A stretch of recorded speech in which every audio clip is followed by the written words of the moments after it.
ధరలు వెంటనే గ్యాస్ ధరలు వెంటనే గ్యాస్ ధరలు వెంటనే నిత్యావసర వస్తువుల ధరలు వెంటనే నిత్యావసర వస్తువుల ధరలు వెంటనే సూపర్ 6 లేదు సూపర్ 7 లేదు.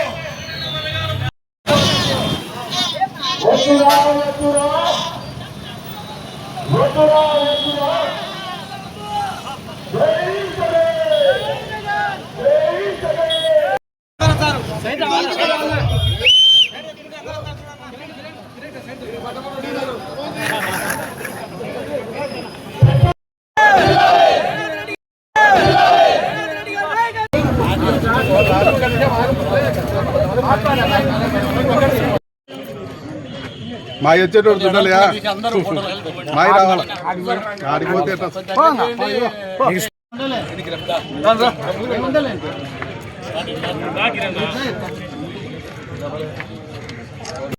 మహిళలు ఇబ్బంది ఉన్నారు, నిత్యావసరాలు జరిగి ప్రజలు ఇబ్బందుల్లో ఉన్నారు, రైతులు గిట్టుబాటు ధర లేక పూర్తిగా ఇబ్బందుల్లో ఉన్న సమయంలో ట్రాక్టర్కు డీజిల్ రేట్లు పెరిగిపోయినాయి, పిల్లలు మోటార్ సైకిళ్ళకు పెరిగినాయి, ఆటోలకు పెరిగింది, రవాణా లారీలు ట్రాన్స్పోర్ట్ పెరిగిపోయింది.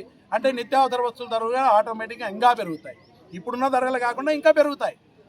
ఇవన్నీ తగ్గాలంటే పెట్రోల్ డీజిల్ ధరలు మీరు తగ్గించడం ఎట్లన్నా మోసం చేసి అధికారంలోకి వచ్చినారు, కనీసం పెంచకుండా ఉండాలా. పెట్రోల్ డీజిల్ ఇసుక రాత్రి భావాలు లేకుండా ఇష్టానుసారంగా ఇసుక దోపిడీ చేస్తూ రైతులకు పర్యావరణాన్ని దెబ్బతీస్తూ ఈరోజు కూటమి ప్రభుత్వ నాయకులు ఈరోజు ఆదినారాయణ రెడ్డి నేను రాజీనామా చేస్తా, నాకేం పని కావాలి, సొంత పనులు కావాలా, ఇప్పుడు దోపిడీకే వస్తున్నారు జనాలు.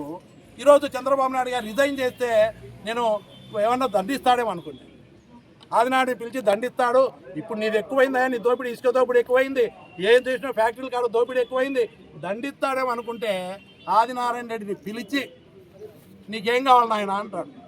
చెప్పు నీకేం కావాలి, నీ అవసరం నాకు దానా దండిగా ఉంది అని చెప్పి ఈరోజు ఫ్యాక్టరీ అల్ట్రాటెక్ ఫ్యాక్టరీ 2 నెలలు ఫ్యాక్టరీ మూతపడితే కంపెనీ వాళ్ళు పోతే ఏం చెప్తాడు ఆదినారాయణ, ఏం చెప్తే అది ఎంత దోపిడీ కావాలంటే అంత ఇచ్చేయండి, అంతవరకు ఫ్యాక్టరీలు నడిపేదానికి వీలు కాదని చెప్పి ముఖ్యమంత్రి కానీ లోకేష్ గారు కానీ జిల్లా ఉన్నతాధికారులకు హుకుం జారీ చేసినారంటే ఈ పరిపాలన ఎంత దిగజారుడు పరిపాలన జరుగుతూ ఉందో చంద్రబాబు నాయుడు గారికి మనవి చేస్తున్నా.